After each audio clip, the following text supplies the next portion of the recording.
বেশ কয়েক বছর পর আবারও মেথি খেলাম। আমি তো সেই খুশি হয়ে গেলাম। হ্যালো এভরিওয়ান, তোমরা সবাই কেমন আছো? আর আজকে সকালে আমি চাটা খেলাম না। প্রত্যেক দিনই তো চা খাই, আর চা না খেয়ে আমি ম্যাগিটাই খেয়ে, কিন্তু সেটা তো খেলেই হয় না, খাওয়ার আগে তাকে তো বানাতে হবে। তো সেই জন্য আমি আর বানাইনি, পিয়া বানিয়েছিল ওর জন্য আর আমার জন্য। আর যেমন গরম পড়েছিল তেমন ম্যাগিটা গরমও ছিল, কিছুতেই ঠান্ডা হচ্ছিল না। আর আমি তো এদিকে লোভ সামলাতেও পাচ্ছিলাম না। সেই জন্য আমি হাম হাম করে গরম শুদ্ধই পেটের ভিতরে ঢুকিয়ে নিলাম, যাতে কেউ না দেখে ভাগ না বসাতে পারে। খেতে খেতে যখন খাবারটা প্রায় শেষের পথে দেখলাম মাম্মামের পাপা বালতি করে কিছু একটা আনছে। আর যখনই বালতিটা আমি হাতে নিয়ে দেখলাম, আমি তো খুশিতে আত্মহারা হয়ে গেলাম যে এত মেথি এনেছে।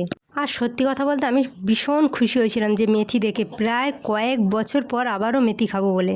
বালতি থেকে নিয়ে তো আমি সবার আগেই খেতে আরম্ভ করে দিয়েছিলাম, ভালো ভালোগুলো বেছে নিয়ে। আর তোমাদের কার কেমন লাগে মেথি খেতে? আর তোমরা মেথি অনেকে চেনো তো? আচ্ছা, যারা চেনো না তাদেরকে একটু পরে পরিচয় করিয়ে দিচ্ছি মেথিটা কোথা থেকে এলো। আর অনেক মেথি কিন্তু তিতকুড়ি লাগে হালকা, আর এটা কিন্তু একদম তিতকুড়ি ছিল না। আমি একা একা বসে খাচ্ছিলাম, ওদেরকেও কটা দিয়েছিলাম। তো তারপরে পিয়াকে বললাম এখানে এসো মেথি খাবে। ওকে যখন প্রথমে ডাকলাম ও বললো মেথিটা আবার কি, খেতে কেমন লাগে বোঝো ঠেলা। ওও জানে না মেথিটা আবার কি। আমি বললাম খেয়ে তো দেখো। বলতে ও এক টুকরো গালের মধ্যে দিয়ে মুখটা একটুখানি ছিটকে ছিল, তারপরে বললো ভালো হয়েছে। আর সেই শটটাই দেওয়া হয়নি। আমি আবার প্রত্যেকটা শট ক্যাপচার করে রাখতে পারি না, তো সেই জন্য সেই সিনটা বাদ দিয়ে আমি এদিকে খেতে লেগে গেলাম, কারণ একটু বেশিক্ষণ রাখলেই তিতো হয়ে যায়। আর এদিকে আমি পাতা নাতা যা পাচ্ছিলাম, কচি কাঁচা যা পেয়েছি সামনেতে সেগুলোই খেয়ে গেছি, কারণ এগুলো প্রত্যেকটা জিনিসই অসাধারণ, ফেলার মতো নয়। এইবারে তোমাদেরকে দেখিয়ে নি মেথিটা কোথা থেকে এলো। এই দেখো, এই হচ্ছে নারকেল গাছ, আর এই নারকেল গাছের ভিতরে যে অংশগুলো থাকে সেগুলোকে বলেই মেথি, আর এই নারকেল গাছটাকে ফাটিয়েই সেগুলো বার করা হয়েছে।